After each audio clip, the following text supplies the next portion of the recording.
Cuando uno comienza a informarse en este bello mundo de la política, de vez en cuando te toparás con alguna opinión controversial. ¡No tengo nada! ¡Pinche gobierno puto! ¡No tengo nada de ti! Pero lo más probable es que te encuentres con una discusión continua acerca de si es mejor el parlamentarismo o el presidencialismo. Y aquellos pseudointelectuales que se quieren ser los graciosos y sentirse muy alzados, te dirán que el parlamentarismo es esto, que el parlamentarismo es al otro, y verás uno o un millón de videos de YouTube hablándote exactamente de lo mismo y dándote la misma información sesgada y mala aparte, desinformándote totalmente acerca de cuáles son las diferencias de los dos sistemas predominantes del Ejecutivo, el parlamentarismo y el presidencialismo. Y muy probablemente hayas entrado en este video tratando de tener una segunda opinión como si esto fuera algún diagnóstico. Mi asma. Dijeron que se iba a componer, pero sigue exactamente igual. ¿Usas tu inhalador? Todo el tiempo, casi uno por semana. ¿Lo utilizas bien? ¿Parezco una idiota? ¿No? ¿Cómo funciona tu inhalador?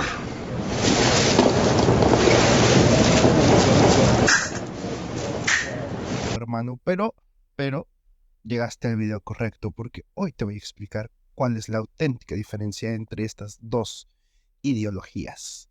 En primer lugar, en una república parlamentaria o monarquía parlamentaria, el Ejecutivo y su gabinete provienen del poder legislativo. Si habrás puesto atención en tus clases de primaria, recordarás que una república se divide en tres poderes: ejecutivo, legislativo y judicial. En una república parlamentaria solo hay dos, judicial y legislativo. Y el ejecutivo proviene del poder legislativo, se desprende directamente de aquí.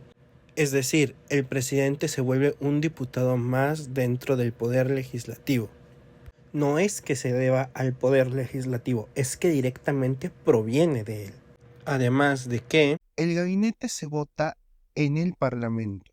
El gabinete de gobierno se vota en el parlamento. ¿Esto qué quiere decir? Cuando hay elecciones en una república parlamentaria, independientemente de si al ejecutivo se le vota de manera directa o no, cosa que no tiene nada que ver, pero independientemente de eso, el gabinete en una república parlamentaria siempre se va a poner a votación. No puede ser electo libremente por el presidente o el primer ministro. Siempre tiene que ser electo primeramente dentro del propio poder legislativo. Es decir, serán otros diputados los que conformen al gabinete de gobierno, y además de ser otros diputados, también tendrán que sus propios compañeros parlamentarios tendrán que votarles para que queden asentados en el puesto. Ahora, esto puede ser difícil o fácil dependiendo de muchas cuestiones, de si tu partido tiene la mayoría o si tienes algún otro partido que te pueda apoyar. Pero eso es una cuestión interesante del parlamentarismo. A veces hay otros partidos que entran al gobierno porque otorgan los votos suficientes para poder conformar un gobierno. Una vez se vota todo esto, entonces ahora sí se instaura un nuevo gobierno dentro de una república parlamentaria. Pero estos gobiernos suelen ser muy frágiles. Las repúblicas parlamentarias se caracterizan mucho por ser inestables, a diferencia de las presidencialistas, que suelen ser más estables y muchísimo más duraderas. ¿A qué me refiero con esto? Podemos ver el ejemplo de Reino Unido, podemos ver lo que está pasando en Francia, podemos ver lo que sucedió en España.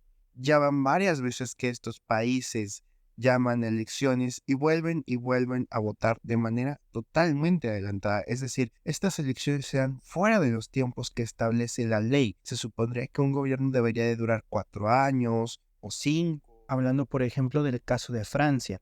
Sin embargo, estas elecciones no se adelantan por gusto.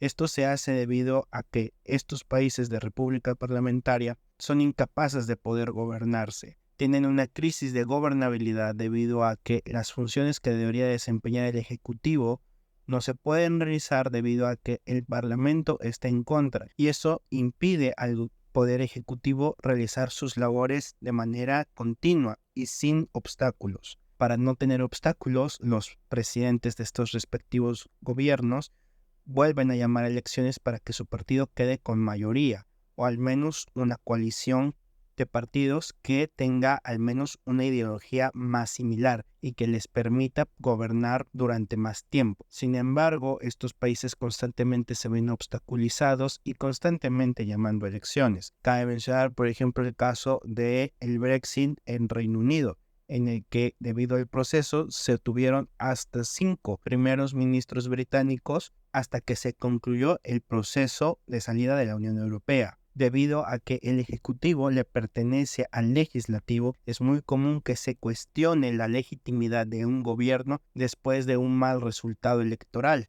Por ejemplo, en España sucedió después de las elecciones de comunidades autónomas en las que el Partido Popular, un partido de derechas, gana más comunidades autónomas que el Partido Socialista Obrero Español, y esto se toma como una especie de referéndum que cuestiona la legitimidad y la continuidad del gobierno socialista que está instaurado en España. Ahora, supongamos que es 2021. Estamos en México, se realizan elecciones para varias gobernaturas, muchísimos municipios y la renovación de toda la Cámara de Diputados. Es una elección intermedia. Ahora, imaginemos que Morena, el partido oficialista dentro de México, pierde las elecciones y la oposición obtiene la mayoría de las gobernaturas en esta elección. Estamos poniendo un caso hipotético. Pregúntense, mexicanos, ¿ustedes verían normal que después de esto Andrés Manuel López Obrador renunciara al cargo de la presidencia y se fuera? No, ¿verdad? Se ve totalmente ajeno.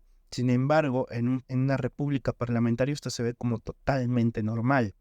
Y esto no significa que esté mal o bien, simplemente son maneras distintas de ver la continuidad de un gobierno. En una república presidencialista no estamos acostumbrados a este tipo de acciones de parte de nuestros presidentes. Ahora, viendo el presidencialismo, es aquel sistema republicano en el que el presidente es totalmente autónomo del poder legislativo. Ahora, volvemos a lo mismo, no tiene nada que ver que le voten directo o que sea un voto indirecto, eso es otra cuestión. El presidente es totalmente autónomo, no depende del poder legislativo, y alguno dirá, pues entonces, si parte del gabinete o si algo tiene que consultar el presidente con el poder legislativo, nos estamos acercando al parlamentarismo. No, porque cuando los sistemas presidencialistas obligan al ejecutivo a pasar a algunos puestos de suma importancia como el secretario de Relaciones Exteriores o el secretario de la Defensa, a pasar por la aprobación del Poder Legislativo, no es para que el Poder Legislativo tome más control del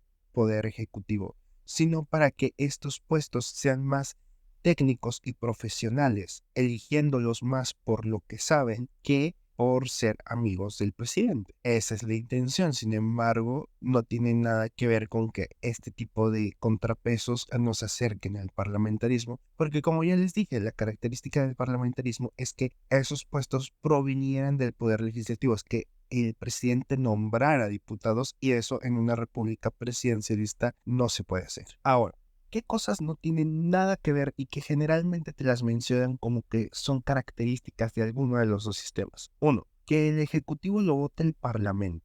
A ver, eso si bien es cierto, en muchas repúblicas parlamentarias al primer ministro lo tienen que votar dentro del Parlamento, y puede ser alguien por el que la gente no votó y al final del día la gente se tiene que aguantar, pero eso no es algo que sea identitario, sino que más bien es una característica secundaria. Porque, a ver, si hablamos de que alguien más elige al presidente, pues en Estados Unidos también sucede así.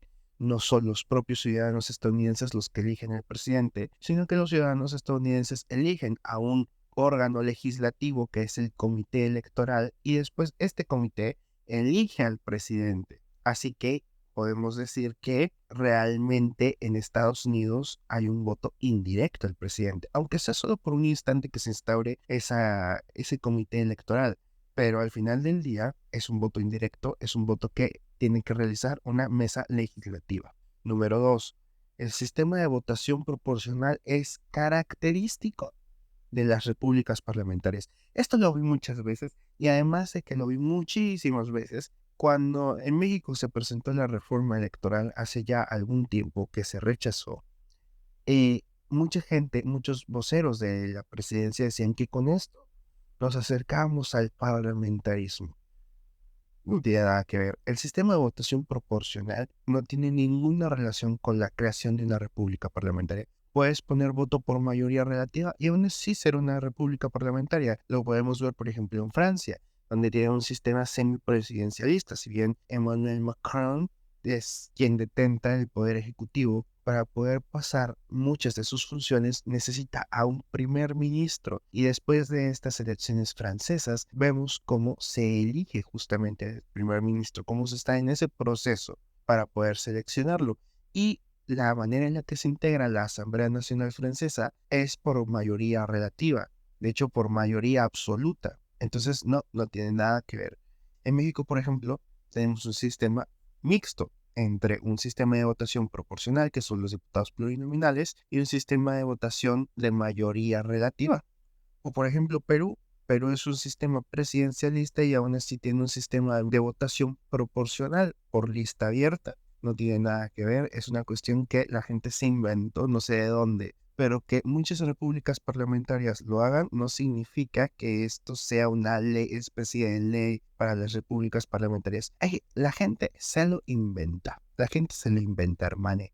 Así que no les hagas caso. Ahora, aquí faltan bastantes temas por tocar dentro de la diferencia entre presidencialismo y parlamentarismo. Realmente hay mucho de dónde sacar. Por ejemplo, podríamos hablar de cuáles son los beneficios entre uno y otro sistema, si uno es mejor para qué cosa, ¿no?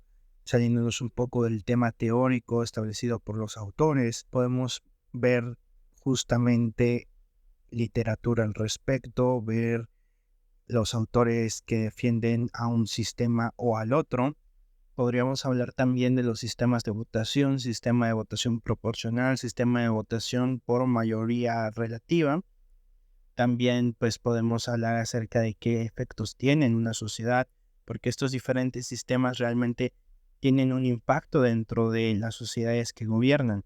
De hecho, se comportan de manera muy distinta y las sociedades perciben las posibilidades de influir en sus políticos de manera muy distinta dependiendo de los dos sistemas. Así que si te interesa ver cómo es que una sociedad parlamentaria percibe su realidad y cómo lo percibe una sociedad presidencialista, pues estás más que bienvenido a suscribirte al canal, darle like y próximamente estaremos revisando otras formas de sistemas políticos, además de también un poquito de autores de la literatura que podemos revisar acerca de ambos temas, por si quieres profundizar un poquito más.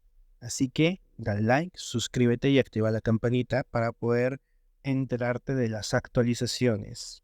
Y además podrías comentarme si vives en un sistema parlamentario o vives en un sistema presidencialista.